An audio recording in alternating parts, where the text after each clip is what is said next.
Rick Santorum may be getting all the focus in the mainstream media, but it's Ron Paul who is drawing the crowds. Let's take a look at a debate SOT from earlier today that demonstrates why Ron Paul is attracting so much support. Entitlements are not rights. Rights mean you have a right.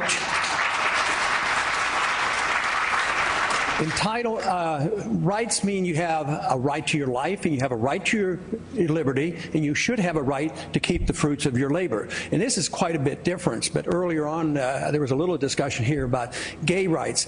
I, in a way, don't like to use those terms: gay rights, women's rights, minority rights, religious rights.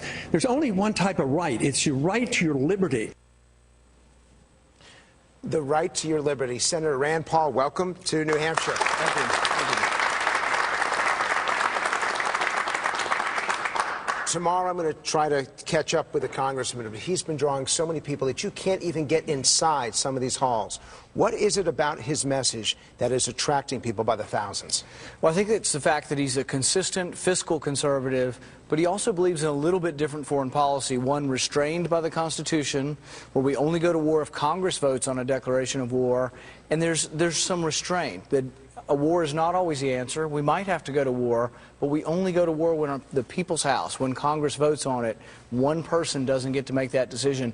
That attracts young people. He has more contributions from active duty soldiers than all the other candidates combined. And I think that's really perplexing to some people, that they don't quite understand it. But people in the military are not monolithically wanting to go again and again and again. They will serve their country, but they also want there to be some rules and some understanding that it's not always the answer to go to war. His economic message. I want to separate the economic from the foreign policy. Your reaction to the economic message. Go ahead. What would your father do initially if he were elected president? What would be one of his first actions? You know, he said he will balance the budget within 3 years. He's the only one saying that, and he would cut $1 trillion in spending. He would eliminate 5 departments. I think you can bank on that. He's voted against almost every appropriations bill in the last 20 years in Congress. How is he going to get Congress to work with him to be able to do that? He can't be a dictator. Yeah. No, I think he would completely agree with you. But I would say that the ultimate compromise that we're all going to make, and this is something we as Republicans will have to accept, is the spending is going to have to be cut across the board. He would go to liberals and he would say, I know you want to cut military spending, and we can cut some without impairing our national defense. Military spending has doubled in the last 10 years. There are many conservatives, myself, Tom Coburn, Jim DeMint, who have admitted we will have to cut some military spending. And he would go to the conservatives who have always been for cutting domestic spending. The compromise has to be conservatives and liberals coming together, and I think he has shown that he can work with people on both sides. Do you agree with this? No. So some of you don't. Joanne. As a voter, I would like to know what are the 5 things that he would eliminate. As far as the departments, he's talked about the Department of Education, the Department of Commerce, the Department of Energy, Department of the Interior, and Housing and Urban Development. Now, there would be a few things within those departments that he would slide into other departments, but the vast majority would end. But this also separates him. We just heard a candidate who says they are the Reagan conservative. Well, Reagan believed in eliminating the Department of Education. There's only one person who's standing up there and still is in favor of that.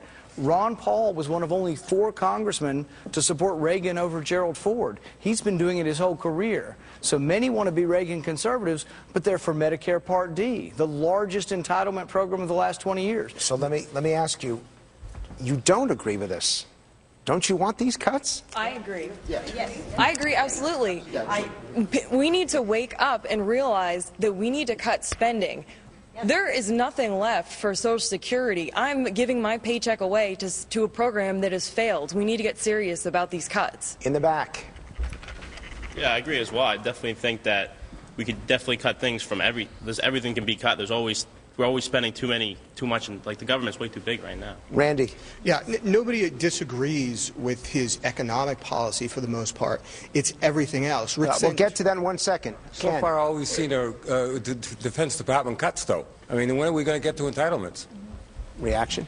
Well, absolutely, we have to cut entitlements. Entitlements are 60% of the budget. In fact, if you take spending, all of the revenue that comes in goes towards entitlement and interest. 40% of every dollar is borrowed. We're borrowing $40,000 a second. So entitlements have to be addressed, military has to be addressed, domestic spending, but everything has to. You can't have something off the table. Senator, watch this, though. How many of you agree with his foreign and defense policy? Raise your hands. Look at how few we've hands got some go work up. to do. We've got some work to do. Give it your best shot. Here's what I would say is that I think he's been misrepresented as far as foreign policy goes. The number one priority that Ron Paul believes in is national defense. He doesn't think the federal government should be doing most of the things they're doing, but he does think that they should be providing for our national defense. But once you say that, then we have to decide what is in our national defense. And so you have to decide where the money's going to be spent. Back row. If it comes across as misrepresented, that how can you change it? Because it comes across as isolationist, and it sounds so very 1800s. Well, I'll give you an example on Iran. Iran's been a big issue, and people say, oh, well, he doesn't care if they get a nuclear weapon. Well, that misrepresents his position. He does care. He doesn't want them to have a nuclear weapon.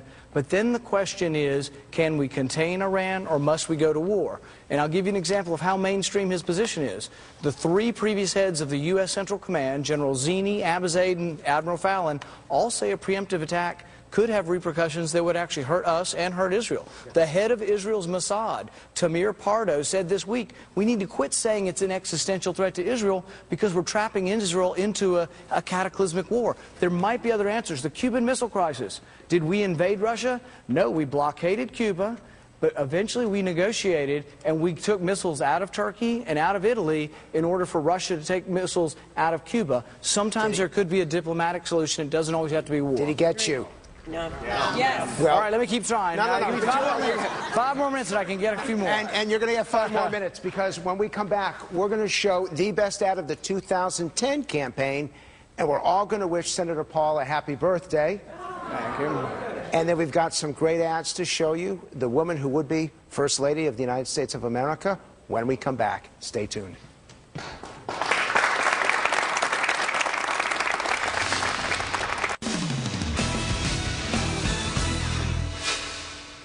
Even though we're here in New Hampshire focused on the election that's going to be held in the next 48 hours, there was still an incredible political ad, one that was the best of 2010, and it involves our next guest. Let's take a look. How do we defeat the Washington machine? First, send career politicians home by enacting term limits. Next, require Congress to read the bills they vote on. Then stop wasteful spending by requiring a balanced budget by law. Stop lobbyists from taking our tax dollars and then using that money to lobby for more. Most importantly, expand our liberty by downsizing big government.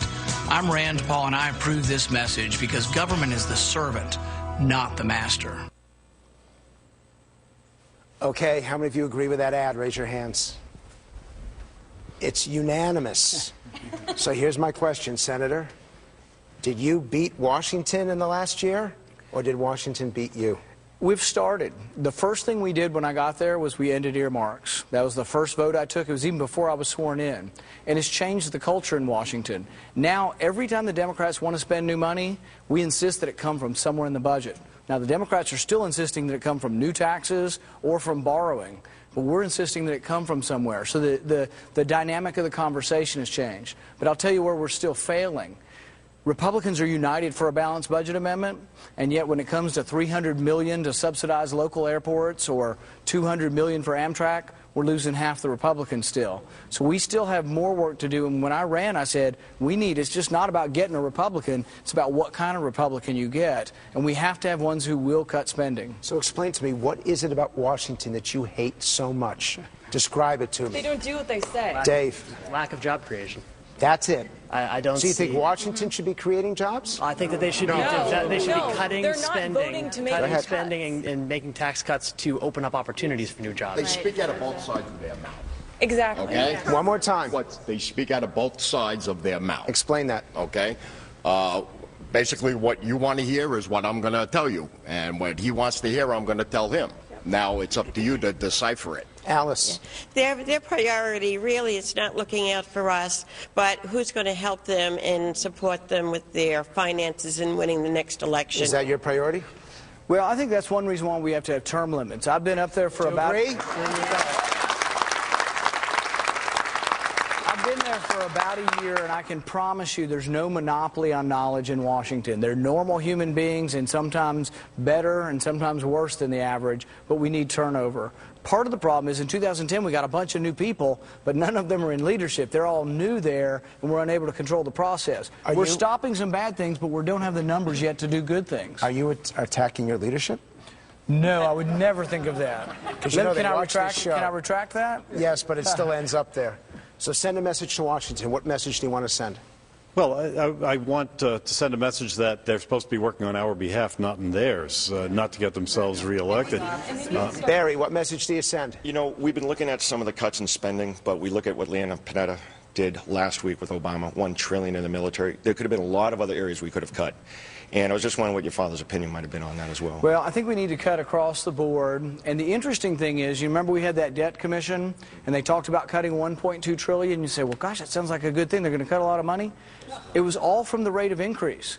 The debt's going up $9 trillion over 10 years. So if they meet their targets, the debt still goes up $7.5, $8 trillion. There are people who want real cuts. I'm supporting a plan called the Penny Plan. Cut 1% a year from the budget. It's only $38 billion. You say, well, how could that work? Because it's $38 billion against a baseline of 0. They count it against a baseline that's going up 7% a year. So a $38 billion real cut, they'll tell you, is a $500 billion cut. And they'll tell you if you froze spending for 10 years, they'll call that a $9 trillion cut. And I said, where I come from, that's just freezing spending. That's not a $9 trillion cut. I got to ask you a question. Where do you and your dad disagree? Oh, I can't do that today. I'm here to help my dad today. You know, that's fair. I think. Now, where do you and your dad? We can ask the same question. Yeah. I think that sometimes it's in presentation, but I think in overall message, it's sort of like my wife and I. We don't agree with every issue, but we agree in large terms. I like the idea of constitutional government. I'm a big believer in the original intent of the Constitution and what the founders wrote about it, and the Federalist Papers, and James Madison and Jefferson and the whole works. But on every exact issue and every exact position, not the same, and sometimes it might be a difference of degree.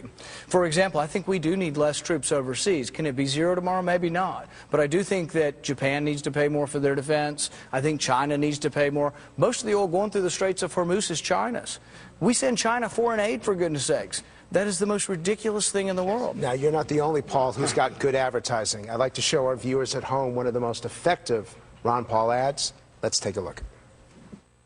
This election is about trust. There's been one true consistent candidate, and that's Dr. Ron Paul. Ron Paul has been so consistent from the very beginning. He seems like a more honest candidate. He tells the truth about what he believes, whether you like it or not. He's never once voted for a tax increase, never once voted for an unbalanced budget. Ron Paul's plan is bold, cuts 5 departments. It's what we need. When he says he's going to cut $1 trillion in the first year, I believe it. If you don't like how things are going and you're tired of politicians, he's something different. Ron Paul. Ron Paul. Ron Paul. Ron Paul is the one we've been looking for. Such a great ad. Your ads are positive. That ad is positive. I know from the work that I've done at Fox that I have been pilloried by people on the Ron Paul websites. They're sometimes mad at me too. It does, you know. Yeah, well, occasionally, yeah. Just being the sun doesn't always guarantee the love. But you know what? Now that I got such a great introduction, I'm thinking, my favorite Fox announcer might now be Frank Luntz. I mean, Sean Hannity. I used to like Sean Hannity, and I'm thinking, you know. Well, I hope the website sees that. So here's my question: how many of you in this room agree with Ron Paul's domestic policy? Raise your hands. Almost all of you. How many of you agree with his foreign policy? So what do you do? We've got some work to be cut out, but I think the main thing that I would like to impress, and I probably won't convince people today, but that foreign policy is not always an either-or situation. I brought up the Cuban Missile Crisis, and we talked about that. It's complicated, and we shouldn't always say the response has to be either war or bombing, and there might be an in-between response, and that one person doesn't decide this. The president does not unilaterally decide this. The Constitution and our founding fathers wanted to divide that power, the power to declare war. The last time we did it, World War II. We were unified as a nation. We fought that war when we came home. That's more of my father's conception of the way we should fight war. Senator, thank you very much. Thank you.